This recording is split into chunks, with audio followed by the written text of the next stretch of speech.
അപ്പോൾ ഇപ്പോൾ അടുത്തൊന്നും ഗ്യാസ് കിട്ടും തോന്നുന്നില്ല. അപ്പോൾ ഞങ്ങൾ വിറകിന് ഇറങ്ങിയതാട്ടോ രാവിലെ തന്നെ. പക്ഷെ ഞാൻ ഇന്നാൾ പറഞ്ഞില്ലേ അതിലൊന്നും പോകണ്ടമാ, വിറകിനൊന്നും നമുക്ക് ക്ഷാമല്ലാന്ന്. കൂട്ടിട്ടാണ്.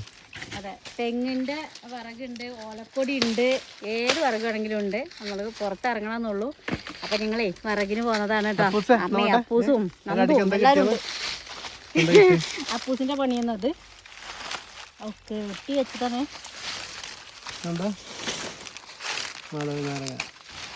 നമ്മൾ ചോദിച്ചിട്ട് എടുത്തോട്ടോ, നമ്മളെ ആൾ തന്നെയാണ്. അതാണ് അവരുടെ വീട്.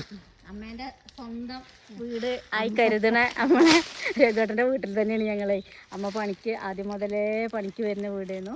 അപ്പം ഞങ്ങൾ അങ്ങനെ രാവിലെ തന്നെ ഇങ്ങോട്ട് പോകുന്നതാണ്. ഓരക്കൊടിയും ഒക്കെ കൂട്ടി ഇവിടെ വെക്കുകയാണ്. ഒരു വണ്ടി വന്നിട്ട് കയറ്റി പോകാനാണ്. കുറച്ചധികം ദൂരം അങ്ങോട്ട് പോകാനുണ്ട്. എല്ലാവരും എന്തൊക്കെ ചെയ്യുന്നത്, എല്ലാവരും വിറകിന് ഇറങ്ങിയിട്ടുണ്ടാവില്ലേ. മട്ടൽ വിറക് മാത്രമല്ലേ, ഓലക്കൊടിയും ചൂലി നീർക്കളും എല്ലാം കിട്ടും. അതെ, അപ്പൊ കമന്റ് ചെയ്യും. അതന്നെ. ഇങ്ങനെ ഞങ്ങളെ പോലെ വിറക് നിങ്ങളൊക്കെ പോരലുണ്ടോ? ഉണ്ടെങ്കിൽ കമന്റ് ചെയ്തോളിട്ടാ.